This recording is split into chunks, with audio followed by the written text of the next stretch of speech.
yesterday against the Mercury. I don't know what the situation was, but they made it a sense of urgency to get this win tonight and, like, do it flawlessly. This was like a flawless victory. Like, the way they was able to just do what they did was sensational, man. Yes, sensational, dog. Say all-star games, all-stars all around on game night. Let me see here. See, it just be a bunch of footage coming out at the end. Recent developments in WNBA circles have sparked heated discussions following statements made by Kalea Copper regarding Indiana Fever supporters and their treatment of Dewana Bonner. The controversy emerged after a significant victory where multiple players achieved double-digit scoring performances. The team's coaching staff expressed satisfaction with the comprehensive win, highlighting how 7 players nearly reached double figures in scoring. The victory was characterized as flawless execution with exceptional offensive and defensive coordination. Every substitute who entered the game contributed meaningfully to the outcome, demonstrating the squad's depth and preparation. However, post-game commentary shifted focus to fan behavior controversies. See here. See, it just be a bunch of footage coming out at the end of the game. What happened? I didn't see it.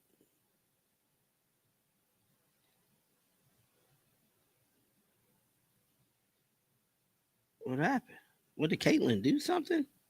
I'm sorry, guys. Like, when I be going away from that, I'll be on my phone.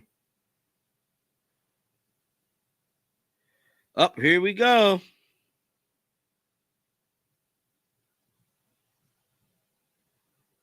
Who just said this? Copper made pointed remarks about what she perceived as inappropriate conduct from Indiana's supporter base concerning Bonner's situation. She described the fan treatment as distasteful, defending Bonner's character and suggesting the circumstances simply weren't suitable for her in Indianapolis. The criticism sparked immediate reactions from various quarters, with many questioning the validity and timing of such accusations. Some observers expressed disbelief at the claims, while others demanded verification of the alleged incidents. The statements generated significant social media buzz and debate among basketball enthusiasts. It is.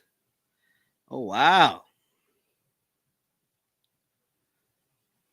It's just very distasteful for what their fan base is doing as far as when it comes to DB, because she's just sweet. Oh, wow. Wow, guys. My goodness. Holy. Statistical analysis reveals interesting patterns regarding team performance with and without Bonner's participation. The Mercury's record stood at 3 wins and 4 losses during one period, while Indiana maintained a 4-5 record without Bonner's contributions. However, different periods showed the Mercury at 13 wins and 6 losses, compared to Indiana's 11 wins and 7 losses. These numbers suggest potential correlation between roster changes and team success rates. Critics argue that performance data indicates teams may function more effectively without certain player combinations, regardless of individual talent levels. Holy, guys, we gotta go over this real quick. Holy. I wasn't expecting that. Now, I don't believe the press conference has come out yet because they're still talking. They had a lot to say. So we're going to go over this real quick. The press conference is not out yet, but let me get this pulled up for you guys. So, Kalea Copper. The statistics fuel debates about roster construction and player utilization strategies. Bonner's return to Indianapolis generated mixed reactions from the fan base. Some supporters welcomed her back as a valuable contributor, while others remained skeptical about her commitment level and impact on team chemistry. The polarized reception reflects broader tensions within the organization and its supporter community. Questions arose about player dedication and professionalism following roster moves and returns. So, Kalea Copper just stated something crazy about the Indiana Fever fan base. I mean, this is crazy, and we're probably going to end it on this. Let's see here. Let's see here. I'm probably gonna end the live on this right here, guys. So let's see here. So Kalia Copper stated this moments ago about the Indiana Fever fan base. Some characterized certain decisions as abandoning team commitments, while others emphasized understanding personal and professional circumstances that influence career choices. These perspectives highlight ongoing debates about loyalty versus individual career management. The situation reflects broader issues within women's professional basketball regarding fan expectations, player movement, and media coverage. Social media platforms amplify both support and criticism, creating intense scrutiny for athletes navigating career decisions and public perception challenges. Commentary also addressed concerns about creating cult-like atmospheres around specific players. This is what she stated.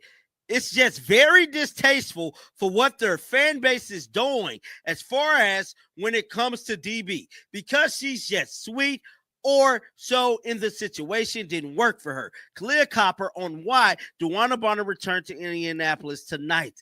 Somebody said, laughing my butt off, F out of here. This better not be real. I think this is real. I think this is very much real. Wow. Some observers worry that excessive fan devotion transforms legitimate criticism into unhealthy obsession. However, others argue that passionate support simply reflects recognition of unfair treatment and inconsistent officiating standards. Officiating consistency remains a contentious topic throughout the league. Supporters frequently point to disparate whistle patterns and missed calls that appear to favor certain players over others. These observations fuel discussions about referee training, accountability, and potential bias in game management. Wow. I don't know why is this a thing, bro. Why is this a thing? My feed is blowing up like crazy. No words on what to say after what I tweeted about Kalia Copper tonight. Is she a reporter? Yes, she's definitely a reporter. She went on to say it's just a sense of urgency that's on us, and we are supposed to be hanging on our hats on the defense. We don't want to give up 100 points back to the. The debate extends to comparisons between how different players receive calls and protection from officials. Some argue that star players from certain teams or backgrounds receive preferential treatment, while others face more physical play without corresponding foul calls. These perceptions contribute to fan frustration and criticism of league officiating standards. Physical play and player safety concerns also feature prominently in these discussions. Instances of hard fouls, flagrant contact, and potentially dangerous plays generate intense scrutiny when they appear to target specific individuals. Back to the drawing board and trusting each other. No. I'm going to tell y'all what happened. See, I'm going to tell you exactly what happened to the Phoenix Mercury, why y'all lost this game. Because we talked about this in the beginning part of the live tonight. Y'all lost this game because y'all have DeWanna Bonner. Yes, we have to go back to this. I'm sorry. We have to go back to this. This is why I get that. The balance between competitive intensity and player protection remains an ongoing challenge for league officials. Media coverage and content creation around these topics continue expanding, with various personalities offering different perspectives on player treatment, fan behavior, and league dynamics. Some commentators focus on statistical analysis and game strategy, while others emphasize social justice and equality issues within professional sports. The intersection of sports entertainment and social commentary creates complex narratives that extend beyond traditional game coverage. These discussions encompass broader themes about respect, fairness, and accountability within professional athletics and fan culture. Actual All-Star game might have been the worst display of basketball ever. It might have been, like, it was the NBA All-Star game without the cool dunks. Like, the NBA All-Star game has no effort, but there's always the, oh, people like to see dunks and you can see the highlights. There was always that, but people like this argument for the NBA one. It is the NBA dunk contest without any of the positives. Without any of the positives. It is the negatives of the NBA dunk contest without a. Future developments in these ongoing situations will likely continue generating significant attention and debate. The resolution of current tensions may influence how similar issues are addressed throughout the league and impact relationships between players, organizations, and their respective supporter bases. These controversies highlight the evolving nature of professional women's basketball and the intense scrutiny that accompanies increased popularity and media coverage. As the sport continues growing, managing these complex dynamics becomes increasingly important for all stakeholders involved. Candace Parker delivered controversial commentary about the WNBA All-Star Game and player compensation demands that generated significant discussion across of the NBA dunk contest without a single one of the positives. So not dunk contest, Jesus. NBA All-Star Weekend without a single one positive. Friday night was good though. I like the skills challenge and 3-point contest. If that means anything, I like those challenges. I don't think that really means anything though. The actual game? Are you kidding me? What you mean? What do I mean? The vibes were high. Leah, y'all, and that is the thing. It's like the game was bad. Oh no, but the vibes were good. Nobody cares about the vibe. The former professional player expressed harsh criticism about the quality of play during the showcase event while questioning the effectiveness of players' advocacy efforts. Parker characterized the All-Star Game as potentially the poorest basketball exhibition ever witnessed, comparing it unfavorably to NBA All-Star contests. She argued that while NBA All-Star Games lack defensive intensity, they compensate with spectacular dunks and highlight-worthy plays. The WNBA version, according to Parker, provided none of these entertaining elements while maintaining the same lackluster competitive effort. The criticism extended beyond general performance concerns to specific strategic messaging during the event. It was bad. Oh no, but the vibes were good. Nobody cares about the vibes when literally, it drove me to drinking again. Like I've barely drank. I have barely drank in the last 3 years after I got a pulmonary embolism. It drove me to drinking. There has been a bottle of liquor in my office since before I got sick a few years ago. Since before I got sick. And I was so bored that I started drinking. Like, that's how bad the game was. Hey, listen. Players wore shirts demanding increased compensation while simultaneously delivering what Parker viewed as substandard entertainment value. This combination struck her as counterproductive to their advocacy goals, potentially undermining their arguments for higher salaries. Parker emphasized that professional athlete compensation relates primarily to viewership numbers and television contracts rather than individual effort levels or talent demonstrations. She argued that market forces and audience engagement drive salary structures across all professional sports, making on-court performance secondary to entertainment value and fan interest. The discussion revealed tensions between veteran perspectives and current player expectations regarding compensation advocacy. I'm going to tell you, you don't have to say anything. So I'm going to preface, I'm going to be your vet. Don't say anything. But y'all cannot come out there with those shirts of pay us what you owe us. Or pay us what you owe us. And then do that in the All-Star game. Here's the thing, though. Here's the opportunity. No, here's the thing. No. Here's the thing. I'm gonna let you finish, and then I'm gonna come back. We come out every single night, and we show why we deserve the money we deserve.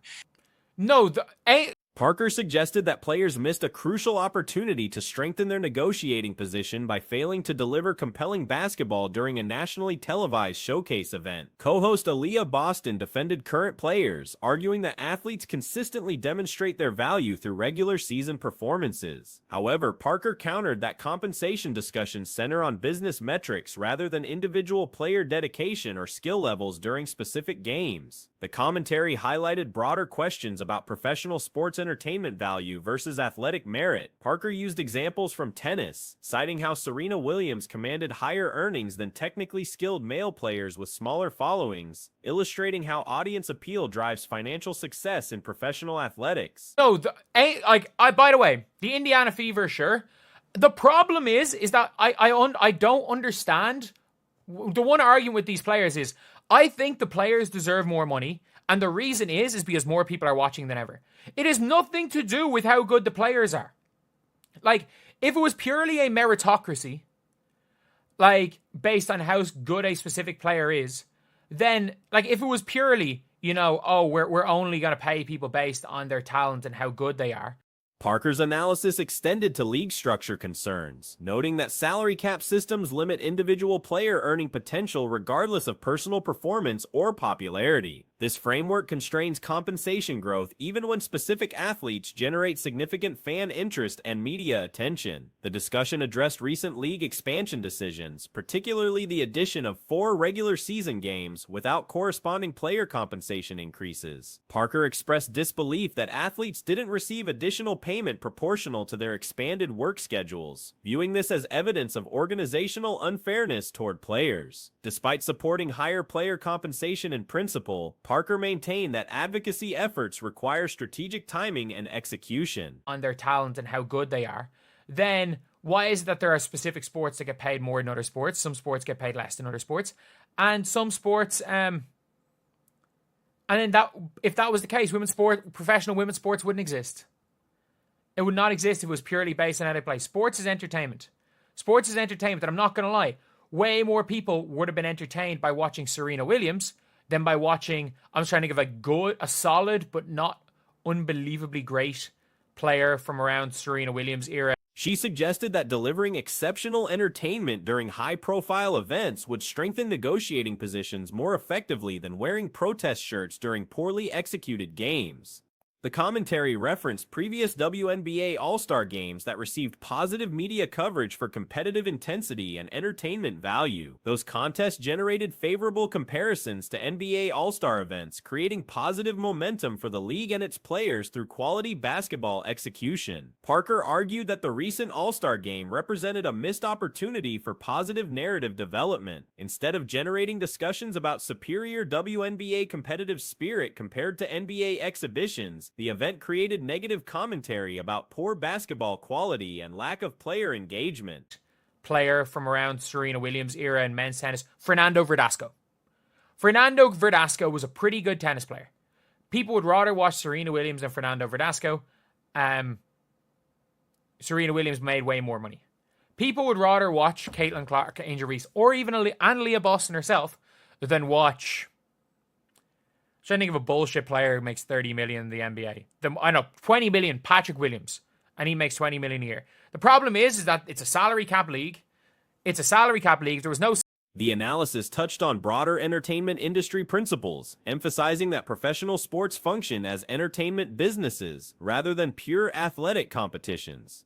This perspective suggests that player compensation reflects audience engagement and revenue generation rather than individual athletic achievements or effort levels. Boston's defense of player dedication resonated with arguments about consistent professional effort throughout regular seasons. However, Parker maintained that high-profile showcase events carry disproportionate importance for public perception and business development, making strategic performance crucial during these opportunities.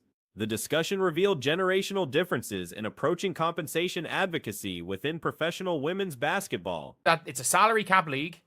It's a salary cap league. If there was no salary cap league, the players that deserve to get paid more will get paid more, but there's a salary cap. And secondly, it's not about, oh, we show every night why we want to play more, why we need to get paid more. Getting paid more is nothing about the product on the court. It is about how many people are watching. For all, again, the product on the court in the WNBA is better now than it's ever been. I actually agree with that.